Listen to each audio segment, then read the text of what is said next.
lagi di materi fotografi dasar. Pada video kali ini saya ingin menyampaikan materi mengenai fenomena fotografis di Indonesia. Khususnya saya akan menyampaikan materi mengenai foto jurnalistik kaitannya dengan mendur bersaudara. Ini saya kira penting untuk pengetahuan dasar fotografi karena bagaimanapun juga kemerdekaan bangsa Indonesia ini tidak bisa dilepaskan dari yang namanya fotografi.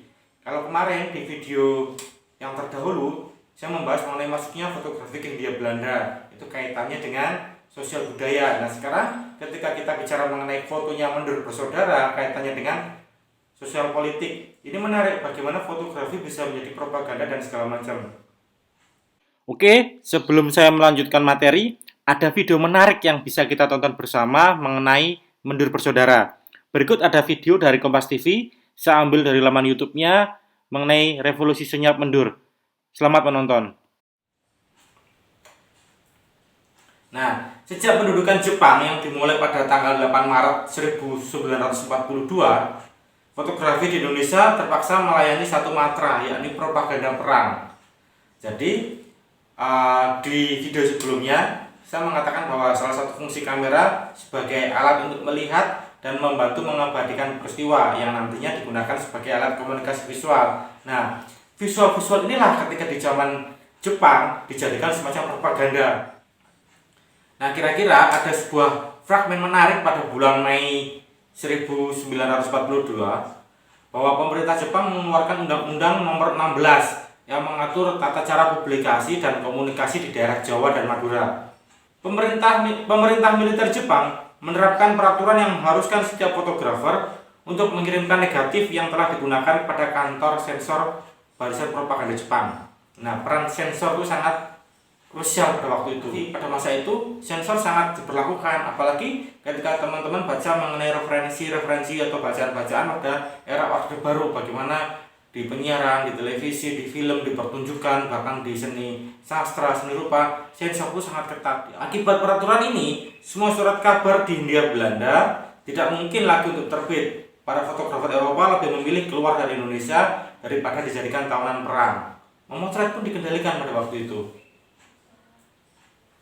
Nah, pada Agustus 1942, jika tidak salah ingat, untuk keperluan propaganda perang, pemerintah militer Jepang membentuk yang namanya Sendenbu, Departemen Propaganda.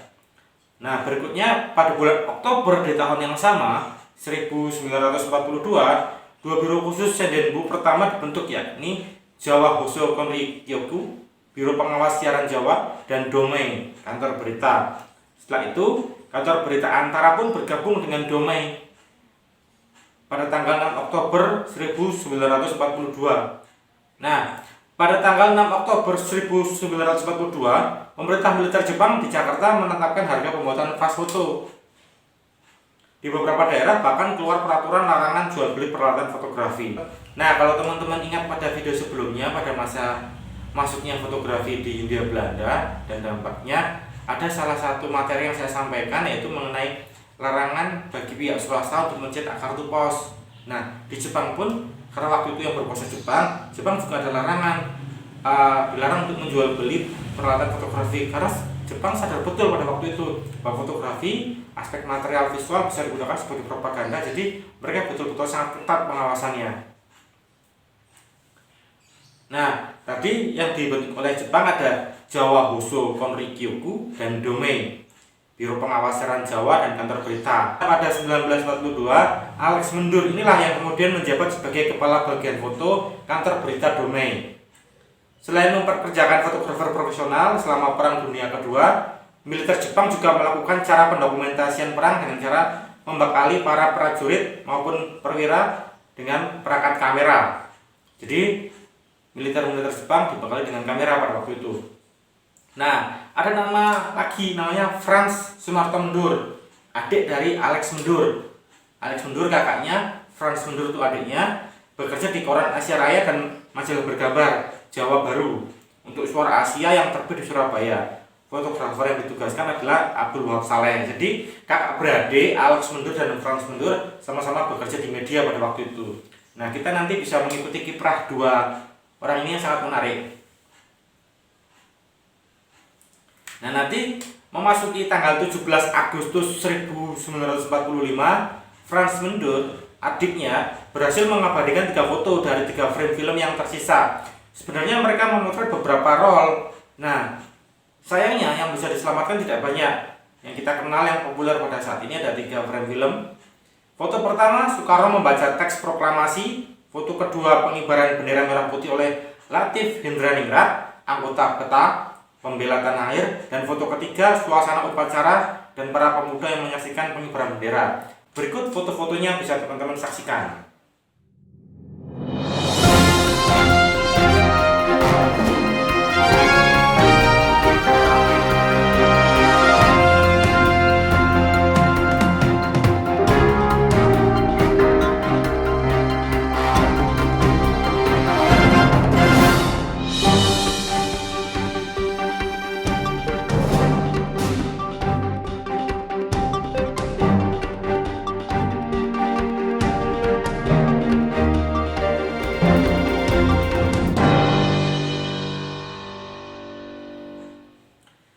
Usai upacara, Mendur bersaudara bergegas meninggalkan kediaman Soekarno. Tentara Jepang memburu mereka. Alex Mendur tertangkap. Tentara Jepang menyita foto-foto yang baru saja dibuat dan memusnahkannya. Mungkin kalau tidak dimusnahkan, tidak ketahuan, kita bisa melihat visualisasi yang lebih banyak ya. Oke, adiknya Franz Mendur berhasil meloloskan diri. Negatif foto dikubur di tanah dekat sebuah pohon di halaman belakang kantor harian Asia Raya. Tentara Jepang mendatanginya, tapi Franz mengaku negatif sudah diambil barisan pelopor. Nah, baru pada tahun berikutnya 1946 foto-foto proklamasi mulai dipublikasikan di Harian Merdeka pada Februari 1946. Berikut visualnya bisa teman-teman saksikan.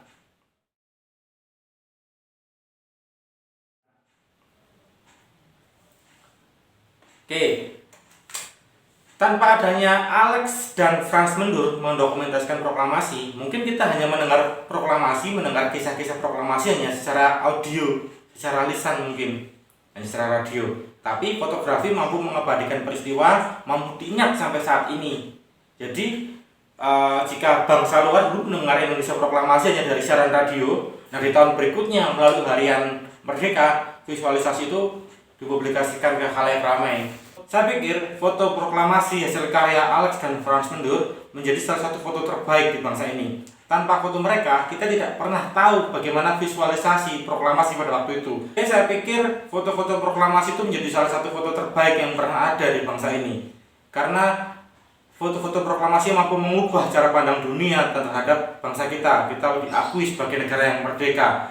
Tanpa visual-visual yang dihasilkan oleh Alex dan Franz Mendur, mungkin kita hanya mengetahui proklamasi dari cerita turun-menurun, cerita turun-temurun dari radio-radio, dan kita tidak pernah melihat fakta peristiwa secara visual. Saya kira paparan mengenai fotografi di Indonesia kaitannya dengan Alex dan Franz Mendur ini penting untuk kita pahami bersama, karena dari sinilah kita bisa memahami bagaimana kekuatan visual ketika masuk ke media akan seperti apa. Ini masih kaitannya sangat erat dengan disiplin komunikasi visual. Pada pertemuan berikutnya nanti saya akan menyampaikan materi mengenai kategorisasi dalam fotografi. Saya pikir kategorisasi ini perlu untuk dipahami oleh teman-teman dalam materi fotografi dasar, karena banyak sekali orang di luar sana memotret tanpa memperhatikan kategori seperti apa yang ingin dihasilkan. Oke, saya kira pemahaman mengenai kategorisasi foto perlu teman-teman pahami dalam mata kuliah fotografi dasar. Di pertemuan berikutnya nanti saya akan memberikan beberapa contoh mengenai kategorisasi dalam fotografi sebelum nantinya kita belajar memotret, sebelum nantinya kita belajar mengenai literasi visual. Literasi visual ini juga perlu teman-teman pahami, perlu teman-teman aplikasikan ketika dalam merancang maupun mengkaji foto. Ini kompetensi literasi ini perlu saya sampaikan dalam fotografi dasar, karena dalam literasi visual nanti teman-teman akan belajar mengenai etika. Nah, ini kaitannya dengan bagaimana teman-teman menggunakan materi visual untuk keperluan industri, reklame, dan segala macam. Nanti kita belajar lagi pada bagian etika. Selanjutnya nanti pada bagian estetika nanti kita akan sama-sama belajar merancang foto, dan nanti kita belajar komposisi dan segala macam pada pertemuan selanjutnya. Oke, saya kira cukup untuk video kali ini. Sampai jumpa di pertemuan berikutnya. Selamat siang.